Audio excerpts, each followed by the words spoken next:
కూటమిలో సీఎం చంద్రబాబు నాయుడు గారు, అదేవిధంగా పవన్ కళ్యాణ్ గారు వాళ్ళ స్థాయిలో ఉన్నటువంటి అన్యోన్యత క్షేత్రస్థాయిలో లేదు అనేసి మరోసారి నిరూపితమైంది.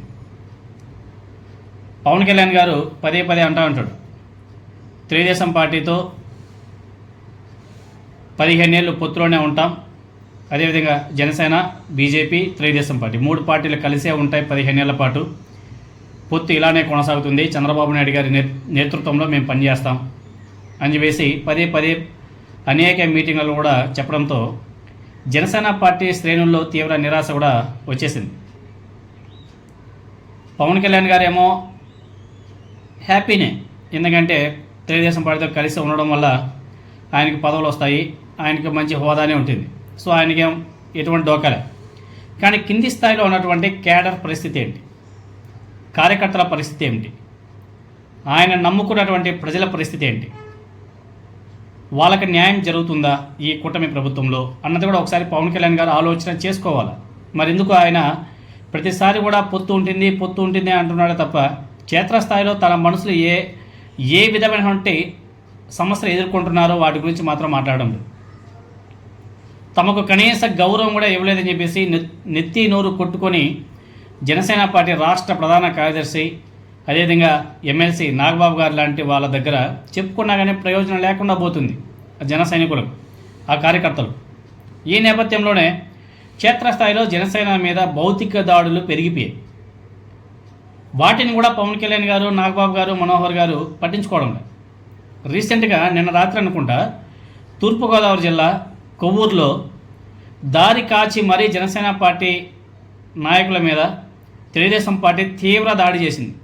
నార్మల్ దాడి కూడా కాదు, బీభత్సంగా రక్తం వచ్చేలా కొట్టేశారు, కాపు కాసి మరీ కొట్టారు, ఉతికి ఆరేసారు.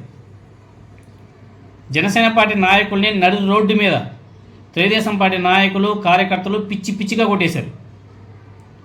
ఒళ్ళు ఊనం అయిపోయింది వాళ్ళకైతే. కొవ్వూరులో తెలుగుదేశం పార్టీ ఎమ్మెల్యే వెంకటేశ్వరరావు సమక్షంలో తెలుగుదేశం పార్టీ కార్యాలయంలో కూటమి సమావేశం జరిగింది.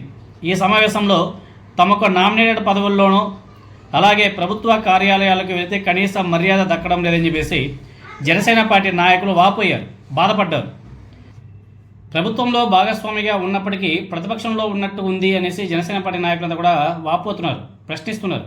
ఇలాగైతే రాజకీయంగా నష్టం జరుగుతుందని చెప్పేసి వాళ్ళ హెచ్చరికలు కూడా ఇస్తున్నారు. దాంతోనే పాపం అక్కడే స్థానికంగా ఉన్నటువంటి తెలుగుదేశం పార్టీ ఎమ్మెల్యే, అదేవిధంగా తెలుగుదేశం పార్టీ నాయకులకి కోపం వచ్చింది. ఏంటి వీళ్ళు మమ్మల్ని ప్రశ్నిస్తారా, 5% 6% ఓట్స్ చేరినటువంటి వీళ్ళు మమ్మల్ని ప్రశ్నించడం ఏంటి అని చెప్పేసి పాపం తెలుగుదేశం పార్టీ నాయకులకి, అదేవిధంగా అక్కడే ఉన్నటువంటి ఎమ్మెల్యేకి, తెలుగుదేశం పార్టీ ఎమ్మెల్యే చాలా కోపం వచ్చేట్టుగా ఉంది. కార్యాలయం నుంచి బయటికి వెళ్ళినటువంటి జనసేన పార్టీ నాయకుల మీద తెలుగుదేశం పార్టీ శ్రేణులు దారి కాచి మరీ నడి రోడ్డు మీద దాడికి పాల్పడ్డారు. అసలే కూటమిలో అసంతృప్తి నివురు కప్పిన నిప్పులా ఉంది. దీనికి తోడు ఈ భౌతిక దాడి ఇప్పుడు ఆజ్యం పోసినట్టు అయింది. తమ మీద భౌతిక దాడిని నిరసిస్తూ జనసేన పార్టీ నాయకులంతా కూడా నిరసనకు దిగారు. దాడి చేయించి తగుదనమ్మా అనేసి తమ దగ్గరకు వచ్చారా అని చెప్పేసి ఎమ్మెల్యేతో పాటు తెలుగుదేశం పార్టీ, జనసేన పార్టీ నాయకులు మండిపడ్డారు. ఆ నాయకుల మీద, తెలుగుదేశం పార్టీ నాయకుల మీద